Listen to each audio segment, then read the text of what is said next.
ಮಹಾತ್ಮ ಗಾಂಧಿನ ಕೊಂದಿರ್ತಕ್ಕಂಥವ್ರು ಮಹಾತ್ಮ ಗಾಂಧಿ ಅವರನ್ನ ದೈಹಿಕವಾಗಿ ಕೊಂದು ಈಗ ಅವರ ಮಾನಸಿಕವಾಗಿ ಅವರ ಸಿದ್ಧಾಂತಗಳನ್ನ ಕೊಲ್ಲಿಕ್ಕೆ ಮೊದಲನೇ ಹೆಜ್ಜೆ ಇಟ್ಟಿದ್ದಾರೆ.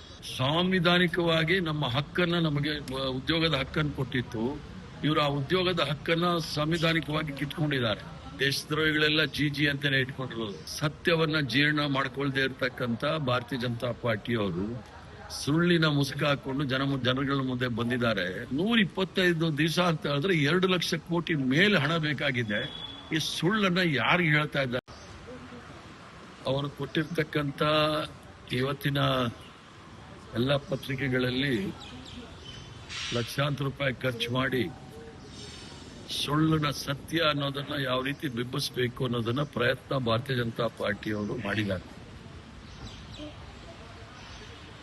ಭಾರತೀಯ ಜನತಾ ಪಾರ್ಟಿಯವರು ಏನು ತೀರ್ಮಾನ ತೆಗೆದುಕೊಂಡಿದ್ದಾರೆ, ವಿಕಸಿತ್ ಭಾರತ್ ಗ್ಯಾರಂಟಿ ರೋಜ್ಗಾರ್ ಅಜೀವಿಕ್ ಮಿಷನ್,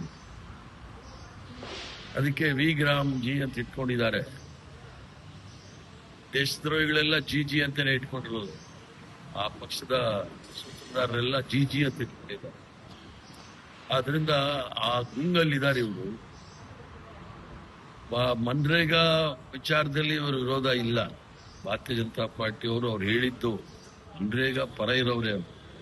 ಆದರೆ ಮಹಾತ್ಮ ಗಾಂಧಿನ ಕೊಂದಿರ್ತಕ್ಕಂಥವ್ರು ಮಹಾತ್ಮ ಗಾಂಧಿ ಅವರನ್ನ ದೈಹಿಕವಾಗಿ ಕೊಂದು ಈಗ ಅವರ ಮಾನಸಿಕವಾಗಿ ಅವರ ಸಿದ್ಧಾಂತಗಳನ್ನ ಕೊಲ್ಲಿಕ್ಕೆ ಮೊದಲನೇ ಹೆಜ್ಜೆ ಇಟ್ಟಿದ್ದಾರೆ. ಮಹಾತ್ಮ ಗಾಂಧಿ ಅವರ ವಿಚಾರದಲ್ಲಿ ಇವತ್ತು ದೊಡ್ಡ ಪತ್ರಿಕೆ ಕೊಟ್ಟಿದ್ದಾರೆ. ಏನು ಮಹಾತ್ಮ ಗಾಂಧಿ ಅವರು ಕಾಂಗ್ರೆಸ್ ಪಕ್ಷವನ್ನು ವಿಸರ್ಜನೆ ಮಾಡಬೇಕಾಗಿತ್ತು, ಮಹಾತ್ಮ ಗಾಂಧಿ ಅವರ ಗ್ರಾಮ ಸ್ವರಾಜ್ಯ ಕನಸನ್ನ ನಾಶ ಮಾಡಿದ್ದಾರೆ, ಈ ಮನಸ್ಸಿಗೆ ಬಂದು ಹೇಳಿದ್ದಾರೆ. ಸತ್ಯವನ್ನ ಜೀರ್ಣ ಮಾಡ್ಕೊಳ್ದೇ ಇರತಕ್ಕಂತ ಭಾರತೀಯ ಜನತಾ ಪಾರ್ಟಿಯವರು ಸುಳ್ಳಿನ ಮುಸುಕ ಹಾಕೊಂಡು ಜನಗಳ ಮುಂದೆ ಬಂದಿದ್ದಾರೆ. ಮನ್ರೇಗಾ ಸುಮಾರು 20 ವರ್ಷಗಳ ಕಾಲ ನಿರಂತರವಾಗಿ ಗ್ರಾಮೀಣ ಪ್ರದೇಶದಲ್ಲಿ ಇರ್ತಕ್ಕಂಥ ಕೃಷಿ ಕಾರ್ಮಿಕರಿಗೆ ಮತ್ತು ಮಹಿಳೆಯರಿಗೆ ಉದ್ಯೋಗ ಅವಕಾಶಗಳನ್ನ ಕೊಡ್ತಕ್ಕಂಥ ಕೆಲಸ ಬಹಳ ಸುಲಲಿತವಾಗಿ ಮಾಡ್ಕೊಂಡು ಬಂತು. 2005ರಿಂದ 2025 ಸುಮಾರು 28.4% ಏನು ನಿರುದ್ಯೋಗ ಇತ್ತು, ಅದನ್ನ 5.6%ಗೆ ತೆಗೆದುಕೊಂಡು ಬಂದಿದ್ದಂತ ಮನಮೋಹನ್ ಸಿಂಗ್ ಅವರ ಕಾಲದಲ್ಲಿ ಇದ್ದಂತ ಈ ಉದ್ಯೋಗ ಅವಕಾಶಗಳನ್ನು ಸಂಪೂರ್ಣವಾಗಿ ಬುಡಮೇಲು ಮಾಡಿದ್ದಾರೆ. ಇದು ಕೇವಲ ಕಾರ್ಯಕ್ರಮ ಅಲ್ಲ. ಭಾರತೀಯ ಜನತಾ ಮಾಡಿರ್ತಕ್ಕಂಥದ್ದು ಏನು ಅಂತ ಹೇಳಿದ್ರೆ, ಅದು ಸಾಂವಿಧಾನಿಕವಾಗಿ ನಮ್ಮ ಹಕ್ಕನ್ನ ನಮಗೆ ಉದ್ಯೋಗದ ಹಕ್ಕನ್ನು ಕೊಟ್ಟಿತ್ತು. ಇವರು ಆ ಉದ್ಯೋಗದ ಹಕ್ಕನ್ನ ಸಾಂವಿಧಾನಿಕವಾಗಿ ಕಿತ್ಕೊಂಡಿದ್ದಾರೆ. ಅದಲ್ಲದೆ ಇವರು ಮಾಡಿರ್ತಕ್ಕಂಥದ್ದು ಏನೇನೋ ಹೇಳಿದ್ದಾರೆ. ಗ್ರಾಮ ಸ್ವರಾಜ್ಯದಲ್ಲಿ ಗ್ರಾಮ ಪಂಚಾಯತಿನಲ್ಲೇ ಡಿಸೈಡ್ ಮಾಡೋದು ಅಂತ ಹೇಳಿ, ಮನ್ರೇಗಾದಲ್ಲಿ ಗ್ರಾಮ ಪಂಚಾಯತಿ ಸಭೆ ತೀರ್ಮಾನ ಮಾಡ್ತಾ ಇತ್ತು ಎಲ್ಲಿ ಕೆಲಸ ಮಾಡಬೇಕು ಅಂತ ಹೇಳಿ. 100 ದಿನಗಳ ಕಾಲ ಕೆಲಸ, ಯಾವತ್ತು ಬೇಕಾದರೂ ಆ ಕೆಲಸವನ್ನ ಇವ್ರು ತೆಗೆದುಕೊಳ್ಬಹುದು. ಆದ್ರೆ ಈಗ ಇವ್ರು ಮಾಡಿರ್ತಕ್ಕಂಥದ್ದು 160 ದಿವಸದ ಕೆಲಸ ಮಾತ್ರ. 125 ದಿವಸ ಅಂತ ಹೇಳಿದ್ದಾರೆ, ಅದ್ರಲ್ಲಿ 60 ದಿನ ಕೆಲಸ ಇಲ್ಲ.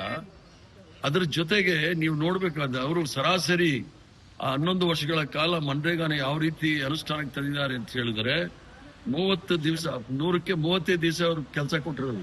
ಅದು ಹಣದ ವೆಚ್ಚ ಆಗಿರೋದು 80,000 ಕೋಟಿ ಮಾತ್ರ. ಈಗ ಬಹಳ ದೊಡ್ಡದಾಗಿ ಹೇಳಿದ್ದಾರೆ. ನಾವು ಕಾಂಗ್ರೆಸ್ ಅವರು ಇದ್ದಾಗ ಮನ್ರೇಗಾದಲ್ಲಿ 100 ದಿವಸ ಕೊಡ್ತಾ ಇದ್ರು, ಈಗ 125 ಅಂತ ಹೇಳಿ. 125 ಅಂತ ಹೇಳಿ ಇವತ್ತು ಈ ಸಲ ಬಜೆಟ್ ವೆಚ್ಚ ಔಟ್ಲೇ ಏನಾಗಿದೆ ಅಂತ ಹೇಳಿದ್ರೆ 95,000 ಕೋಟಿ ಕೊಟ್ಟಿದ್ದಾರೆ. 125 ದಿವಸ ಅಂತ ಹೇಳಿದ್ರೆ 2 ಲಕ್ಷ ಕೋಟಿ ಮೇಲೆ ಹಣ ಬೇಕಾಗಿದೆ.